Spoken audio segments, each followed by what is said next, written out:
Zelensky ouvre le feu. Il pointe du doigt, accuse un dirigeant africain d'être un extrémiste dangereux. Mais Ibrahim Traoré ne flanche pas. Il fixe la caméra, riposte avec défi. Et ce qu'il révèle en direct va vous sidérer. Pulvériser le récit officiel, humilier l'Occident et renverser tout ce que vous croyez savoir.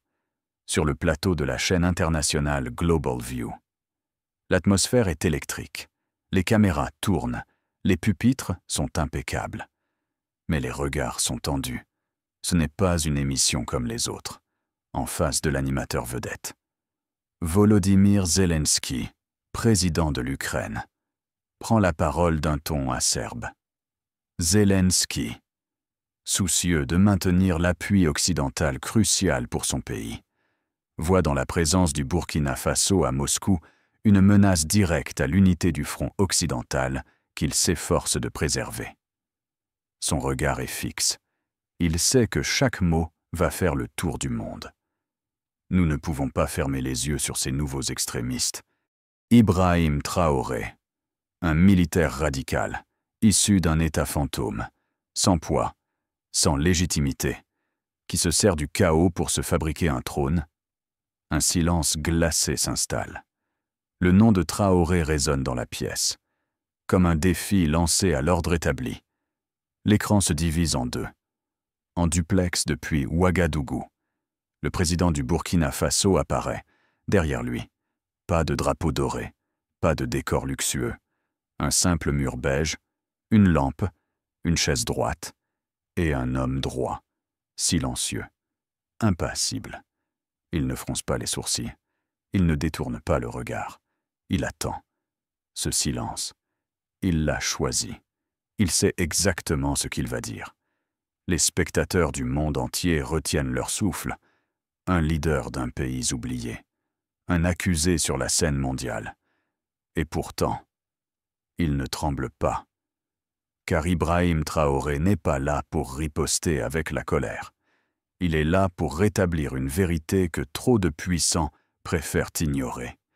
Et ce qu'il va dire, personne n'est prêt à l'entendre. Sur l'écran divisé, Ibrahim Traoré reste impassible. Sa respiration est calme, régulière. Pourtant, derrière son calme apparent, chaque seconde est décisive.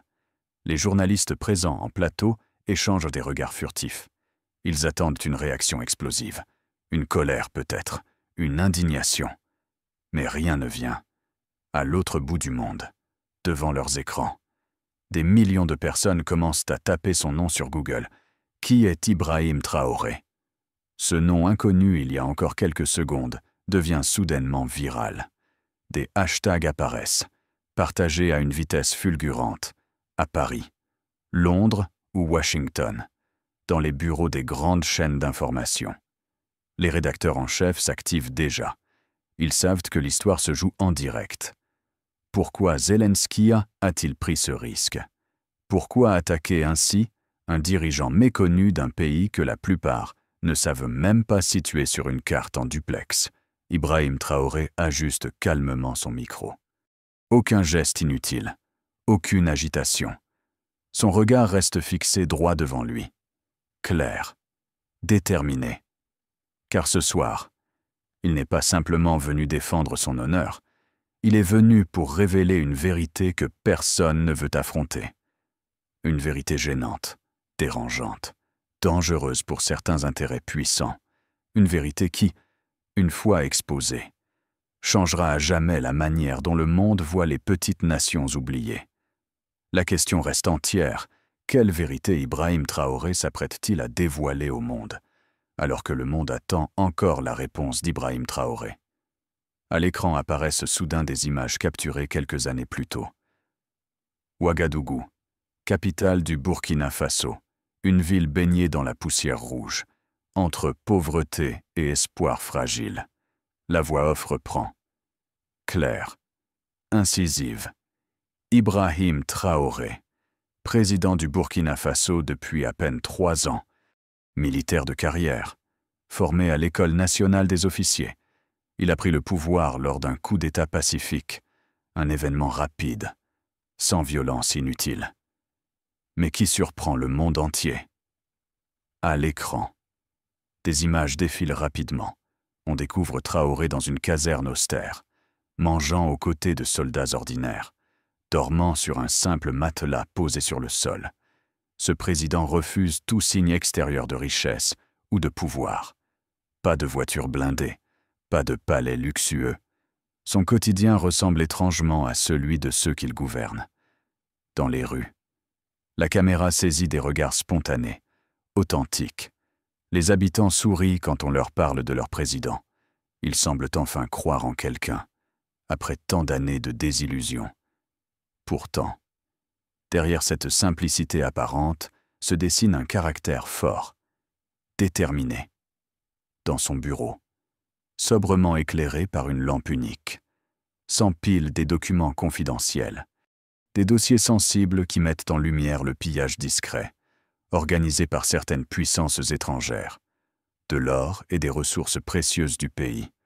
Traoré sait parfaitement que le défi devant lui dépasse largement les frontières du Burkina Faso. Mais il est prêt à le relever. Coûte que coûte, au nom de son peuple, dans les ruelles poussiéreuses de Ouagadougou, la caméra capte des images inhabituelles pour un chef d'État. Ibrahim Traoré marche à pied, simplement vêtu, sans escorte rapprochée. Autour de lui, pas de barrière de sécurité, aucun protocole visible. La voix off poursuit calmement. Chaque semaine, Ibrahim Traoré descend dans les rues pour écouter son peuple, sans médias, sans caméras officielles. Juste lui, face à ceux qu'il représente vraiment. À l'écran, on voit un vieil homme lui serrer chaleureusement la main. Une mère sourit timidement en le regardant dans les yeux. Traoré écoute patiemment, attentivement. Son visage reste sérieux, mais ouvert, sincère. Un jeune homme d'une vingtaine d'années, interrogé spontanément par la caméra, résume ce que tout le monde pense tout bas. Il ne nous promet jamais rien d'irréalisable, mais quand il parle, on sent que c'est vrai. Dans ces rues oubliées par le pouvoir pendant tant d'années, Ibrahim Traoré incarne un changement concret, tangible. Sa proximité n'est pas mise en scène, elle est réelle, palpable. Mais cette humilité affichée dérange. Certains y voient une menace directe contre l'ordre établi, un modèle contagieux qui pourrait traverser les frontières. Traoré, lui, ne semble pas s'en préoccuper, car au fond, il n'est pas là pour impressionner qui que ce soit. Il est là pour agir. Dans le silence feutré de son bureau, Ibrahim Traoré relit attentivement un document confidentiel. À la lueur pâle d'une lampe de bureau, ses yeux s'attardent sur chaque ligne. Des chiffres précis, des noms connus à l'étranger, des preuves irréfutables. La voix off reprend, sobre mais incisive, derrière cette humilité apparente. Ibrahim Traoré cache une vérité explosive, depuis plusieurs années, dans le plus grand secret. Il enquête sur le pillage organisé des ressources de son pays. Sur l'écran, une pile de dossiers marqués du tampon rouge, confidentiels, s'accumule lentement. Des noms de multinationales occidentales apparaissent furtivement. Des montants astronomiques aussi. La porte du bureau s'entr'ouvre. Un homme entre discrètement. Dépose un dossier supplémentaire sans dire un mot. Traoré le remercie d'un signe de tête. Ces preuves, accumulées au fil des ans. Traoré ne les gardait pas pour lui. Bientôt, il le savait. Il devrait les montrer au monde entier. Mais à quel prix? Tandis qu'il rassemble ses preuves secrètes, Ibrahim Traoré sait que bientôt viendra le moment d'agir publiquement. Ce moment arrive plus tôt que prévu, à Moscou. Les images basculent brutalement vers Moscou. Le décor l'emblématique Place Rouge. Des troupes en uniforme défilent fièrement sous les regards attentifs de dirigeants mondiaux. Mais ce jour-là, au milieu des régiments russes impeccablement alignés, une présence inhabituelle attire l'attention de tous les médias internationaux, l'armée du Burkina Faso. La voix off reprend. Sobre et incisive, le monde découvre avec stupéfaction les soldats burkinabés, défilant pour la première fois sur la place rouge. À l'occasion d'une cérémonie controversée organisée par la Russie, les caméras occidentales s'arrêtent net sur cette délégation africaine, les visages fermés. Déterminés des soldats contrastent avec l'ambiance froide et protocolaire de l'événement. Immédiatement, les chaînes d'information occidentales multiplient les débats et analyses. À Londres, Paris, Washington. La présence inattendue du Burkina Faso déclenche une avalanche de réactions. Depuis Kiev, le président Zelensky prend la parole sur les ondes internationales. Sa voix est calme mais cinglante, en s'affichant aux côtés de Moscou. Ibrahim Traoré choisit clairement son camp. Ce geste révèle ses véritables intentions. À Ouagadougou, dans un bureau simplement éclairé, Ibrahim Traoré suit ses réactions sur un petit écran posé devant lui. Son visage reste imperturbable. Sans la moindre émotion visible, il savait parfaitement que cette décision allait provoquer des remous importants, déranger certaines puissances établies et perturber profondément ses relations internationales.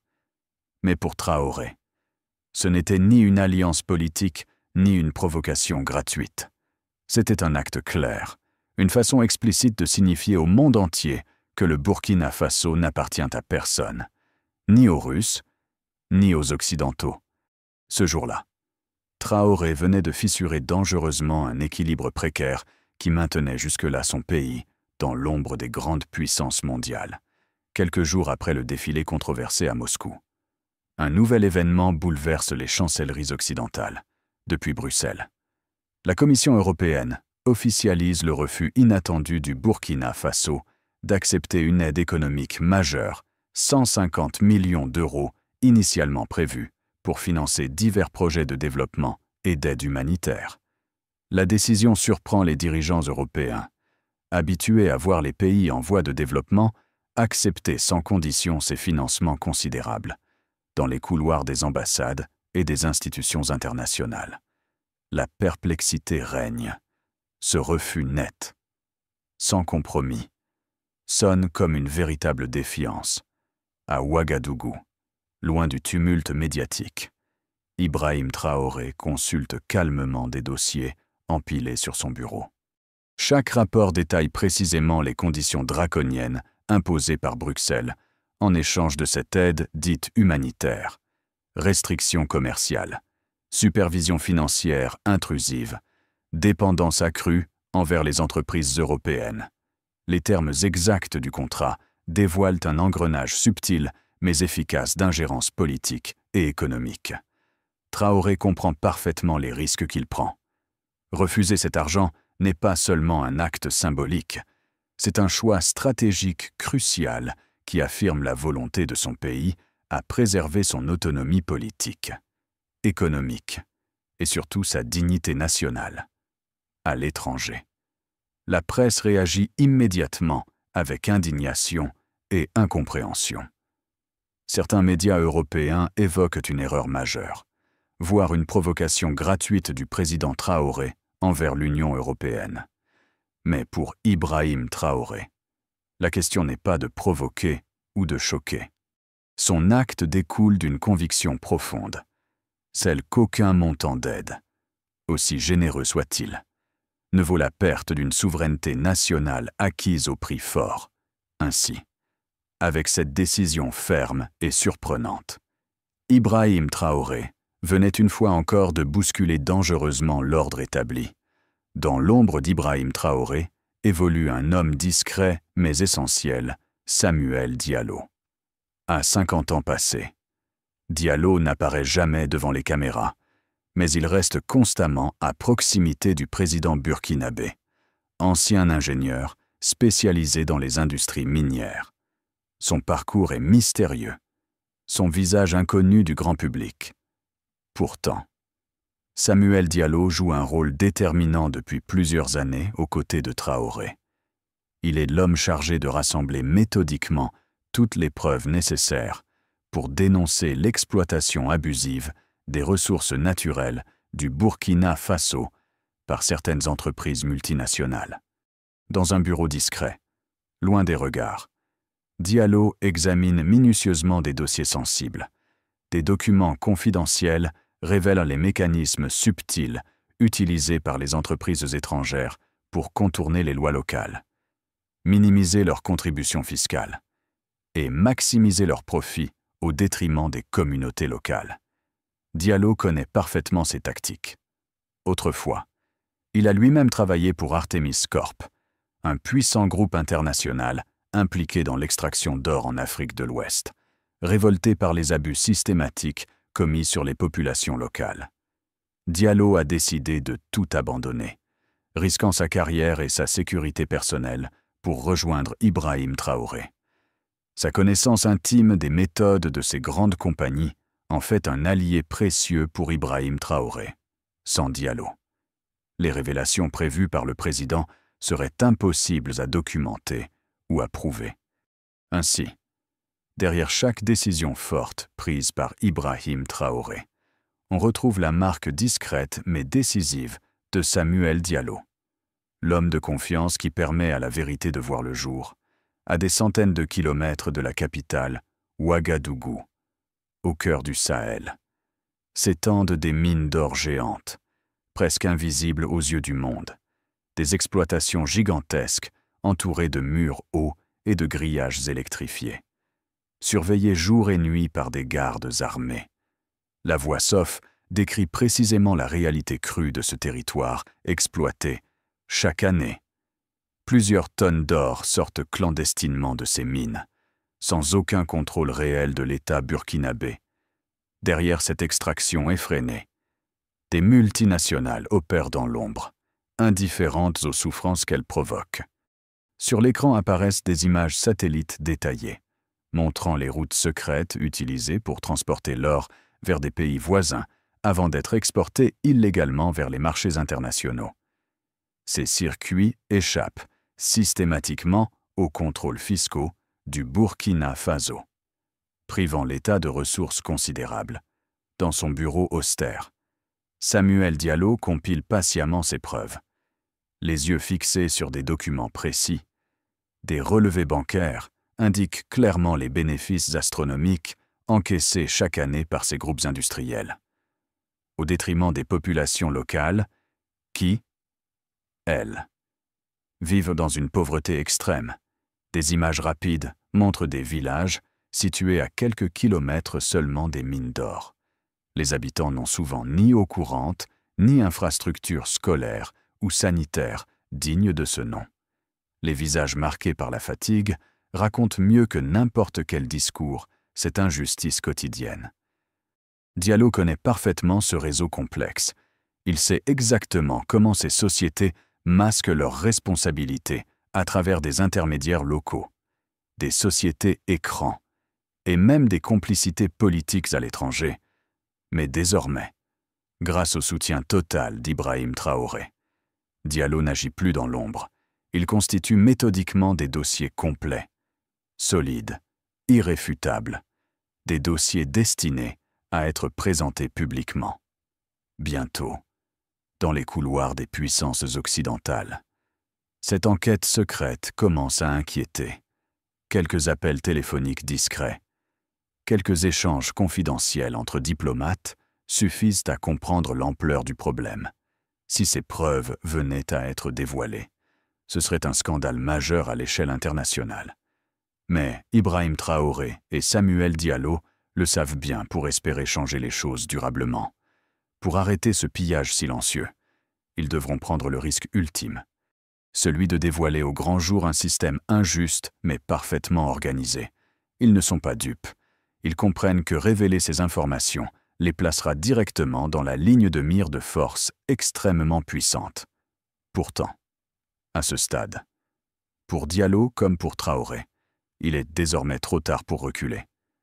La confrontation tant attendue entre Ibrahim Traoré et Volodymyr Zelensky débute enfin sur le plateau télévisé de Global View, à travers les écrans du monde entier. L'atmosphère est tendue, presque électrique. D'un côté, Zelensky, visage fermé, adopte une attitude offensive et sûre de lui. Il sait qu'il représente une vision largement acceptée par les puissances occidentales, celle d'un ordre mondial établi, presque intouchable. De l'autre côté, Ibrahim Traoré, calme, sobre, concentré. Son regard fixé droit devant lui ne laisse transparaître aucune hésitation. Il tient à la main une série de documents épais, soigneusement préparés avec Samuel Diallo. Le silence initial, presque palpable, précède la tempête verbale. Zelensky prend rapidement l'offensive. Il attaque la crédibilité de Traoré, questionne ouvertement ses intentions, rappelant devant des millions de téléspectateurs la présence controversée du Burkina Faso à Moscou et le refus récent de l'aide européenne face à ces accusations directes. Ibrahim Traoré ne fléchit pas.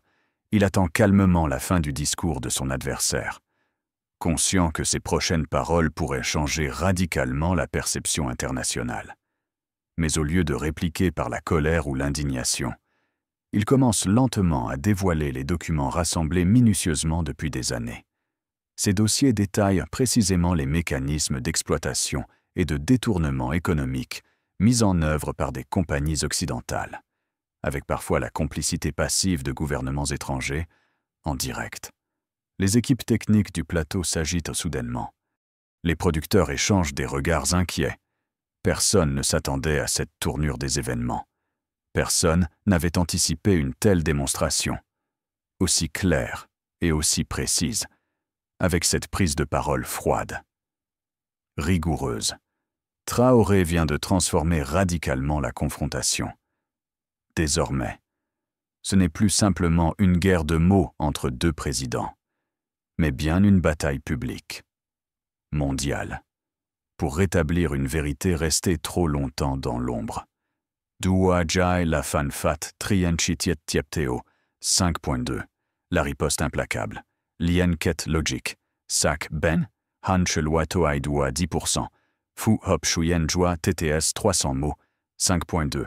La riposte implacable 300 mots. Alors que le monde observe, Ibrahim Traoré présente calmement ses preuves. Sa voix posée résonne clairement. Chaque mot pesé avec soin. Les caméras zooment sur les documents qu'il dévoile en direct relevé bancaire. Itinéraire précis de transport clandestin d'or. Contrat occulte entre multinationales occidentales et intermédiaires locaux. Chaque élément, incontestable, révèle une réalité dérangeante pour les puissances établies. L'atmosphère du plateau devient soudain lourde, presque insoutenable. Les journalistes présents prennent conscience que ce n'est plus un simple débat politique, mais une mise en accusation publique d'un système entier. De l'autre côté de l'écran, Zelensky écoute sans pouvoir cacher totalement son embarras. Ses conseillers s'agitent discrètement, échangeant des notes nerveusement. Personne n'avait prévu cette tournure des événements, ni surtout cette démonstration aussi méticuleuse, documentée, implacable, à Ouagadougou. Samuel Diallo observe attentivement le déroulement du direct sur son propre écran. Il sait que chaque document présenté par Traoré est une pièce maîtresse, rassemblée patiemment durant des années de travail silencieux. L'impact immédiat est saisissant sur les réseaux sociaux. L'opinion publique mondiale commence à basculer. Les téléspectateurs découvrent avec stupéfaction l'ampleur de ce scandale, loin de l'image du dirigeant radical que l'on voulait attribuer à Traoré. C'est maintenant l'image d'un leader courageux et déterminé qui s'impose. Mais Ibrahim Traoré ne laisse aucun doute subsister. Son intention n'est ni de choquer, ni de provoquer inutilement. Il veut simplement exposer une vérité trop longtemps cachée et mettre fin définitivement au pillage silencieux qui prive son peuple d'un avenir décent. En quelques minutes seulement. Sa riposte froide, méthodique et sans appel, vient de bouleverser définitivement la perception internationale. Un changement irréversible est en marche, après avoir dévoilé méthodiquement chaque preuve. Ibrahim Traoré marque une courte pause, son regard fixe, déterminé, balaie lentement les visages surpris et silencieux des journalistes présents sur le plateau. L'atmosphère est tendue, presque irréelle, dans le monde entier. Des millions de personnes retiennent leur souffle. Chacun comprend que le prochain mot prononcé pourrait redéfinir totalement la situation. Traoré connaît exactement la portée des mots qu'il s'apprête à prononcer.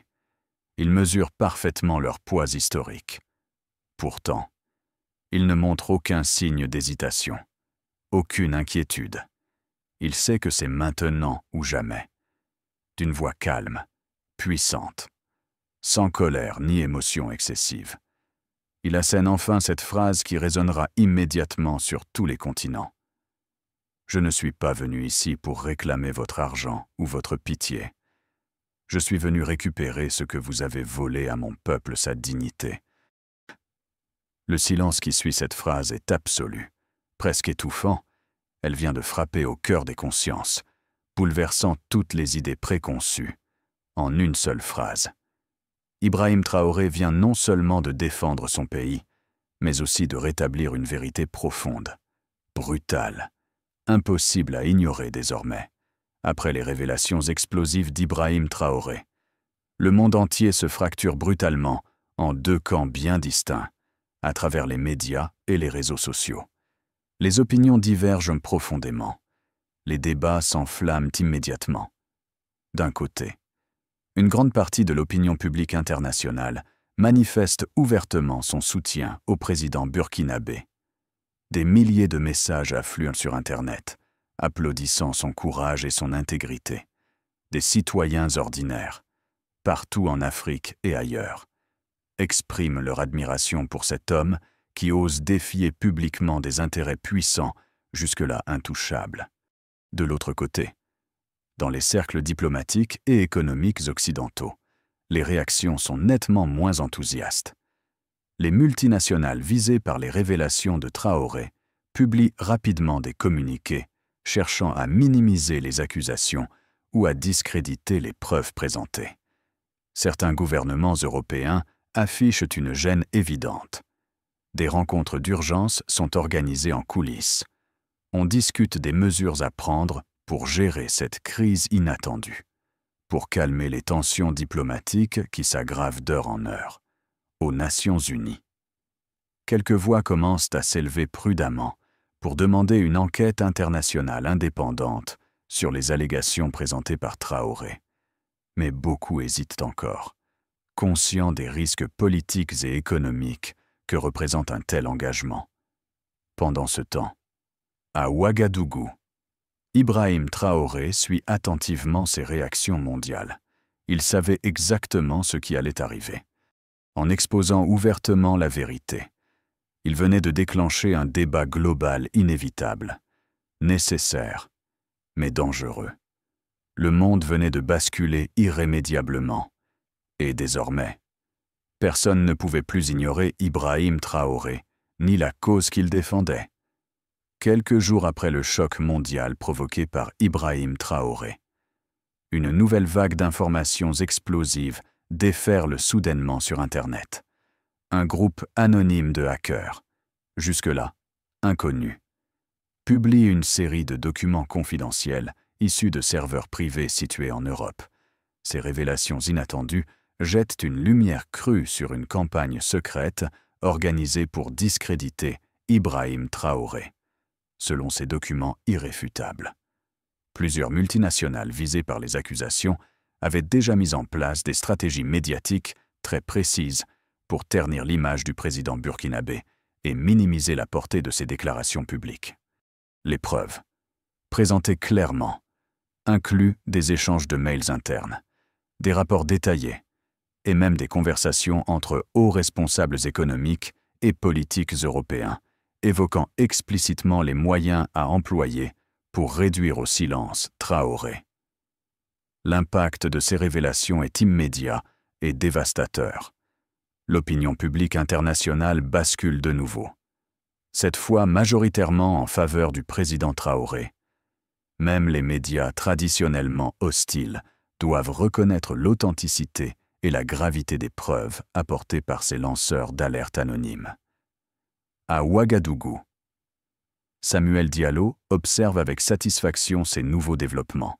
Il comprend que leur combat vient de franchir un tournant décisif pour Ibrahim Traoré.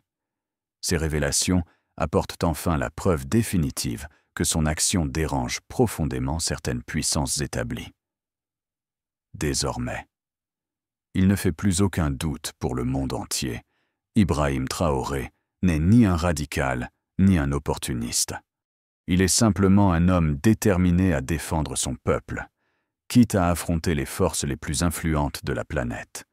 Quelques semaines après les révélations fracassantes, des milliers de personnes se rassemblent spontanément dans un stade à Ouagadougou. L'ambiance est solennelle, chargée d'émotion et d'espoir. Tous attendent Ibrahim Traoré, devenu entre-temps une véritable figure emblématique du changement en Afrique et au-delà. Lorsqu'il monte sur la scène, simplement vêtu, sans faste ni protocole, un silence respectueux envahit l'immense foule. Il regarde les visages attentifs, déterminés. Son visage exprime à la fois gratitude et sérieux. Il sait exactement l'importance de cet instant. Traoré prend la parole sans emphase excessive. Sa voix est claire, directe, profondément sincère. Il ne parle pas de vengeance ou de triomphe personnel. Au contraire, son discours se concentre sur l'avenir, sur l'importance fondamentale pour le peuple burkinabé de bâtir lui-même son destin. Il évoque brièvement les pressions subies, les menaces discrètes, les tentatives répétées de l'empêcher de parler.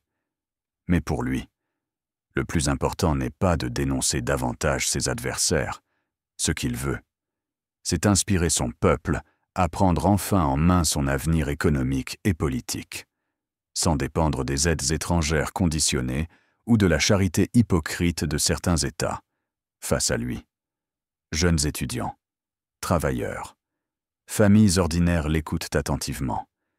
Ils savent qu'ils vivent un moment historique, que les paroles prononcées aujourd'hui vont profondément influencer leur vie future.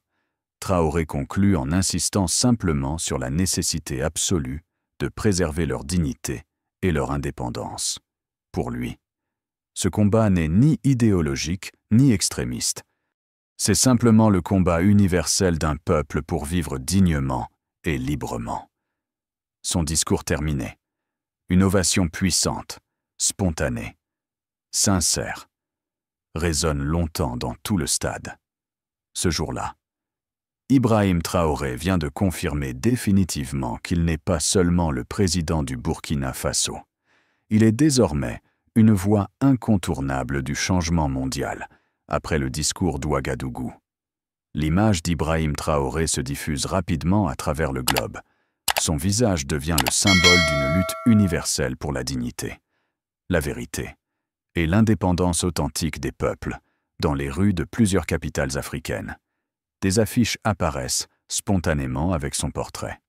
Sur les réseaux sociaux, un hashtag simple et puissant devient viral, « Je respecte notre relief », du respect, pas de charité.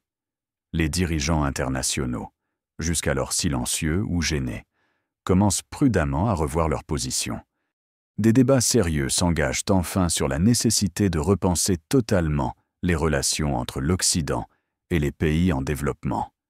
Ibrahim Traoré, lui, reste fidèle à son attitude sobre et déterminée. Il n'a jamais cherché à devenir une figure médiatique mondiale.